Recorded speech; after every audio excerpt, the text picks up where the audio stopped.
नमस्कार मंडळी, आज आपण बनवणार आहोत चना मसाला। चला तर मग त्यासाठी लागणारे साहित्य मी तुम्हाला सांगते। एक मोठी वाटी चना रात्री भिजवून घेतलाय पाण्यात आणि कुकर मध्ये त्याची 2 शिट्ट्या काढून घेतलाय। कापलेला कांदा, टोमॅटो, कस्तुरी मेथी,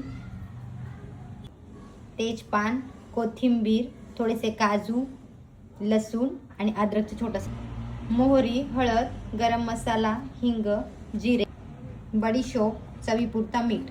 चला तर मग आता रेसिपीला सुरुवात करू। थोडं तेल टाकून त्यात कांदे, टोमॅटो, लसूण, अद्रक, काजू थोडे परतून घ्यायचे, त्याची पेस्ट करून घ्यायची। आता आपण याची मिक्सर मध्ये पेस्ट बनवून घेऊ। मोहरी, जिरे, थोड़ा बारीक कट केलेला कांदा, थोड़ा बारीक कट केलेला टोमॅटो। कांदा फ्राय झाल्यावर आपण बनवलेली पेस्ट टाकायची, अद्रक लसूण टोमॅटोची। आता यात आपण हळद, गरम मसाला,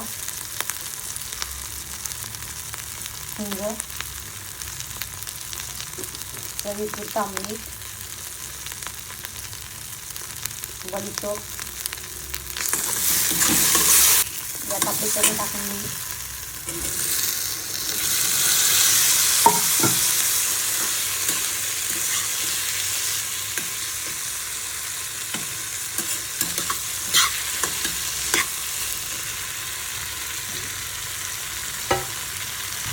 तेजपान, कोथिंबीर, कस्तुरी मेथी,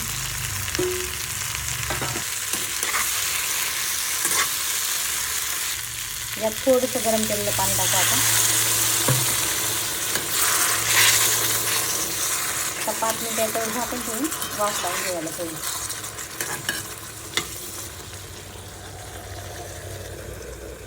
5 मिनिट झालेत, तयार आहे आपला चना मसाला। तुम्ही पण बनवा आणि खा। अशाच भन्नाट रेसिपीसाठी माझ्या चॅनल लाईक आणि सबस्क्राईब करा। धन्यवाद।